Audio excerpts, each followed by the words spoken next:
Hello mamas! This video is especially for you mamas out there today who are starting to dabble into essential oils a little bit and wanting to have accurate safety information on essential oil safety and what is considered safe for your babies and what isn't. So as you might know, if you are a local or a fan of mine, and we have had conversations at farmers markets before, you will know that I really try to take a position of safety on essential oils.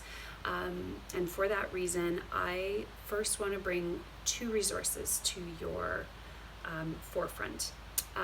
Number one, the first place that I will go to for essential oil safety information is this big old Bible here that was written by Robert Tisserand and Rodney Young. This is a big purchase though. I believe a couple years ago for Christmas, my hubby bought me this and it was well over $100. So how about you just use me and I will look at the book whenever you have any questions or safety, inquiries for essential oils. This is considered the Bible on essential oil safety. What I love about Robert Tisserand is that his work is so unbiased. It really is, he just puts out the science. So although he himself has an essential oil company where they make and sell essential oils, I really trust his wisdom and guidance. They have put together all of the safety information, all of the toxicological reports that have come across hospitals, poison control centers, all of that gets put into this book. So this is my first and foremost place that I like to get my safety information from.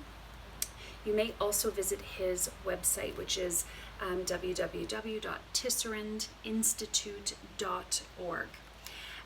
There is another aromatherapist that I like to bring to your attention because I feel like she's done a pretty good job at taking kind of the scientific gobbledygook that's found in here, which can sometimes be hard to read and understand and digest.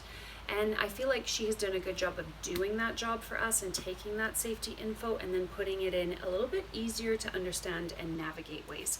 And that is clinical aromatherapist Lea Jacobson. And you can find her at www.leajacobson.com.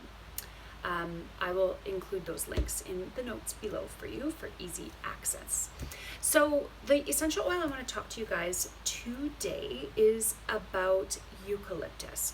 And again, because it is nearing the winter solstice here in Canada and we are going through a global pandemic, I know that a lot of my customers are looking for ways to stay healthy and keep their respiratory systems nice and clear and tickety-boo for just encountering regular colds and flu season and also for the pandemic specifically.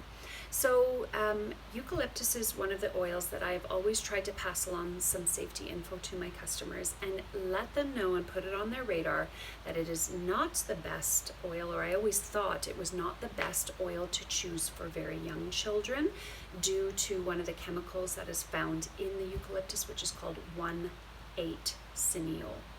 And the concern with 1,8-cineol is that there have been reports where when you use eucalyptus close to a child's airways, that it can slow their breathing or labor their breathing and just cause a little bit of distress.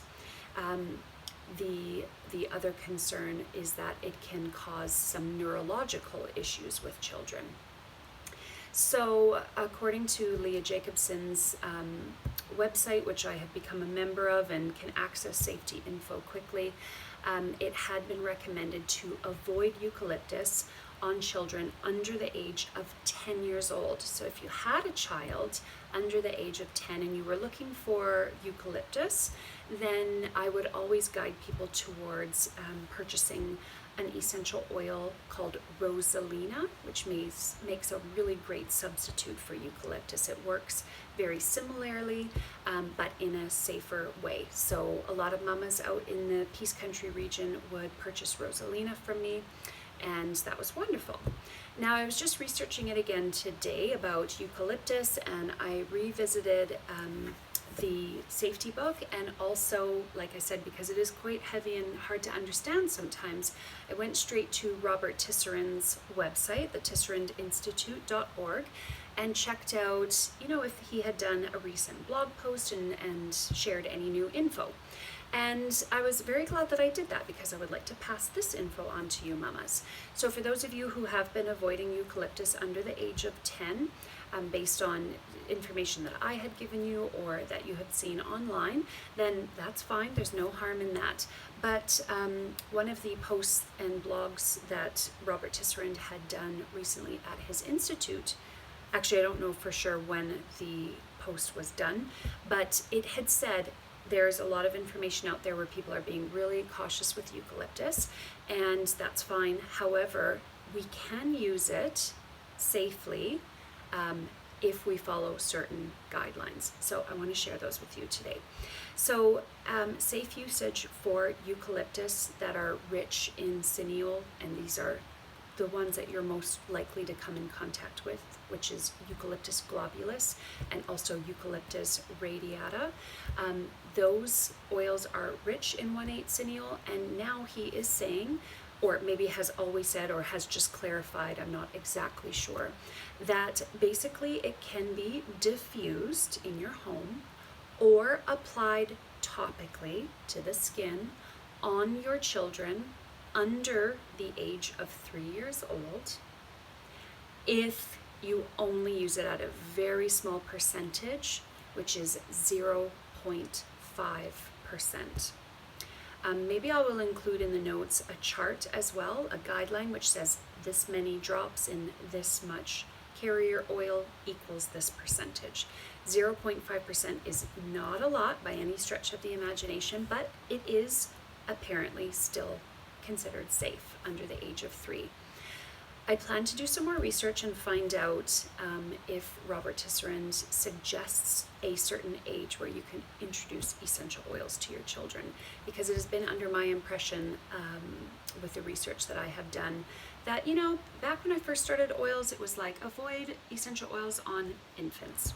And then it was avoid them, under the age of 3 to 6 months. Maybe best to avoid essential oils altogether until their systems mature.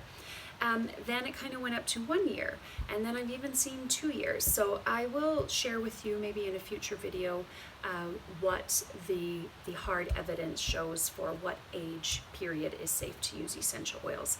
For the purpose of this video and the information that I had sourced today for this video, basically just said for under the age of 3 years old, you can use eucalyptus that is rich in 1,8 cineol,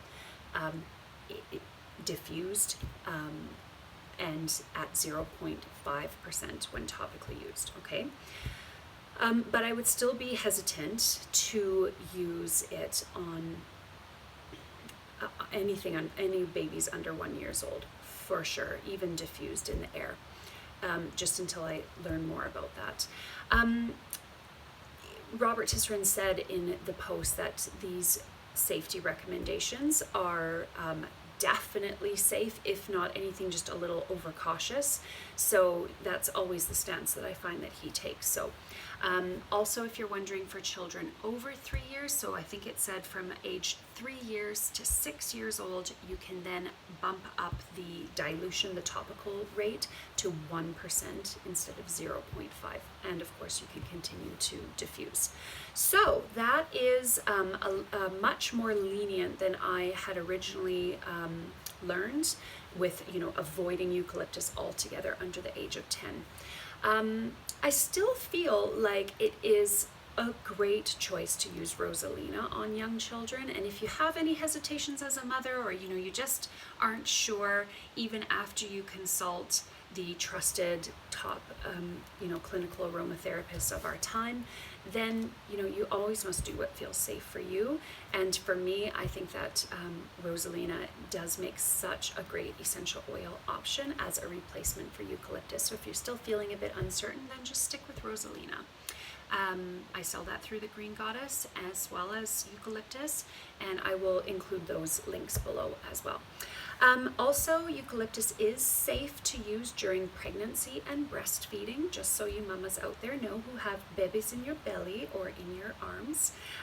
It is safe for dogs to inhale, but it is not safe for your cats. So if you have a diffuser going in your home and you have pet cats, then it is not apparently the safest choice. Actually, in fact, no essential oils are considered safe to diffuse around your cats, so be aware of that. I think that's everything. So if you have any questions, please comment below. Share this if you would like. I would be grateful. And let me know if there are ever any other essential oils you would like me to bring to light. We will be tackling peppermint essential oils soon, because that is another one that is considered one to be more cautious of. So let's clear any confusion that might be lingering around peppermint as well. I think that's everything. So we're sending you many winter solstice blessings. Hope you're all staying safe and healthy. And I'm always here if you need me. So thank you so much, goddesses, and have a great night. We'll see you again. Bye-bye.